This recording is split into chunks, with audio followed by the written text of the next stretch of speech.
guys, this is Booking Bronco again with another Booksy Biz tutorial. Today I will be covering everything related to photos, so where to add them inside of the mobile app, where to add them inside of the web app, the different places that you can add them, and how they will then be categorized depending on where you add them. And then at the end, I'm going to go through an example barber who already has their profile all set up, and I'm going to show you how those will then look like if you're looking at it from the customer point of view. So this is going to be a very important video.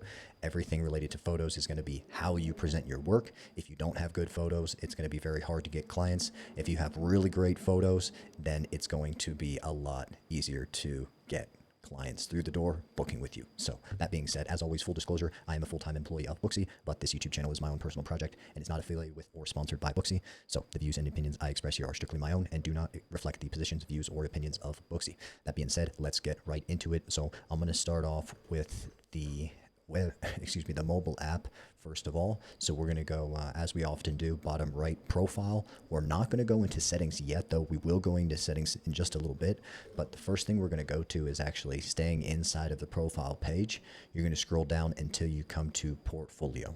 So the portfolio section is going to be, besides the cover photo, certainly the most important place where you're going to add photos. The reason being, this is where you're going to put in the examples of your work. So this is going to be where you can show off how good you are at whatever it is that you do. If you're a barber, hairstylist, nail technician, this portfolio section is where you're going to want to go to add in examples of your work. I'm not going to get into photo strategy just yet. I'm going to cover that at the end in terms of kind of do's and don'ts of photos. But for now, I just want to kind of go through the technicals of where you're going to go to add photos. So that's where you're going to go to add portfolio photos inside of the mobile app. I'm also going to kind of explain the web app simultaneously. So you'll see I just pulled open the web app, and then I'm also in the portfolio section. So left side banner here, going down to profile, and then you'll see within the profile section here, pretty much the same as the mobile app.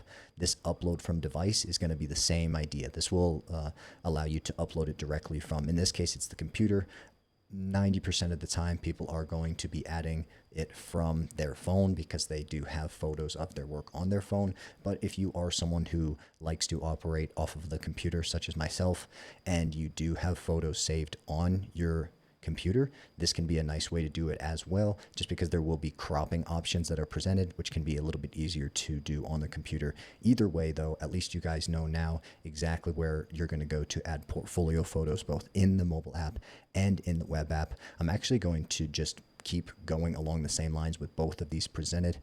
Let me just pull off the browser for a minute here, though. So now we already saw how to do portfolio. Let's go ahead and now go into settings. I'm going to go and show you where else you can add photos, which is going to categorize them a little bit differently. So I just clicked on settings. I'm going to go down until I get to business details. And then I'm going to go to the second tab here that says profile images. And that's going to pull up three different options. So one is going to be the logo. Pretty self-explanatory. I don't think that needs to be really expounded on too much. If you have a logo of your business, cool. If you don't put anything in there, that's also not a huge deal. The main one I want to get into here is going to be the cover photo. The cover photo is probably the most important photo that you choose. Think of it of the equivalent as like your Facebook profile picture or your Instagram profile picture. That's really like one picture that you're using to represent your entire profile. That's exactly what the cover photo is getting at. So the cover photo, generally, I recommend someone doing their work. So if you're a barber, I like to see people actually cutting hair. That's cool. Sometimes for the cover photo, people like to use, like if their name is something, I'm, Mr. Fades or Fades 3000, something like that. They can use that. My personal preference, I like to see people at work. I just think that it evokes a little bit more of the human emotion, human experience than kind of like the more logo-y type. There's the logo part there for that. So if you want to add a logo, I'd say put it there. Cover photo, I would stick to like you actually doing the work. And then the workplace photos, out of all these that I've touched on so far, probably the least important. But if you do feel like you want to show examples of your space, like the barbershop you're working at, that's where you would go to add those. So now that you guys saw it inside of the mobile app, I'm just going to pop open the web app and do the same thing. So we're actually going to go to settings, just like we did before, and we're going to do the same thing, business details, And once again, profile images. Now you'll see it's pretty much presented, same idea, just in a little bit different format because it's on the web app. You got the logo, cover photo, and workplace photos. Everything applies pretty much the same.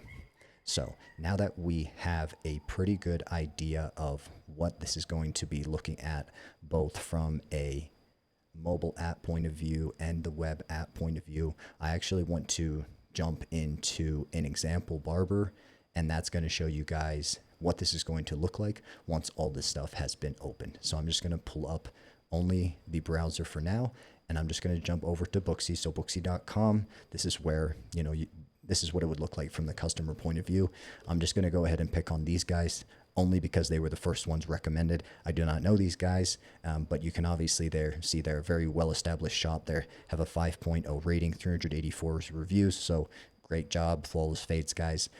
Like I said, I don't know them. This is just one we're going to use to show you what these photos will look like once they've been uploaded. So I'm just going to click on this main photo. So you can see this is their cover photo. That's why whenever we first came to here, that's what's shown. So that's why the cover photo is so important, because that's going to be the main photo that's shown. Once someone clicks into your profile, the cover photo will be shown here, and then the profile photos are all shown here below. So that's the profile photos. If you have a logo, that is going to also appear generally if people are operating inside of the mobile app. You can see it's not particularly prominently featured, which is why I did not place so much emphasis on it. And then if I actually click inside of here, you can see it seems that they have added some photos to the workplace, like the space, which is fine. People are still going to be able to scroll through and see examples of the space, but that's why I do often see people will add it under workplace photos, which is fine. But really the most important thing is just to be making sure you get a good cover photo added like these guys have, and then good high quality portfolio photos like these guys have here as well. That's really important, and that's really going to be the main thing we're looking for. So let me pull these guys back off, and great. Now you guys understand where to add photos, what it looks like from the customer point of view when you add photos. Now let's get into a little bit of the strategy of what photos should I add. So I already touched a little bit on the cover photo. I like to see pictures of people doing the work. That's just kind of my preference. You saw in those guys, it was just kind of a picture of them in front of the shop. That also can be cool, but the main thing is going to be like high quality photos. If you can't put the time into making good photos and have good attention to detail in your photos, that kind of sends the signal to your potential customers that maybe you're not going to have attention to detail or take time when you do their haircut. That's my interpretation. So high quality photos, that's very, very important. You can also do maybe like before and after photos that can really get your message across. Overall idea just being to show people that, hey, I care enough to take good photos and show you what I can do. I'm going to take care of you too when you come and get your work done with me, whatever that may be. So guys, we're really butting up against the time, coming up on 10 minutes here, which is pretty much my hard stop for whenever I want the maximum amount of time I want videos to be. So I'm going to cut it off here. I think that gave a pretty good idea of everything that you would want to know about photos inside of Booksy Biz. As always, if you did enjoy the video, please like and subscribe. And if you are considering subscribing to Booksy Biz, you can use my referral link in the description below to get 50% off your first 2 months. Other than that, guys, appreciate your time. I'll see you in the next one.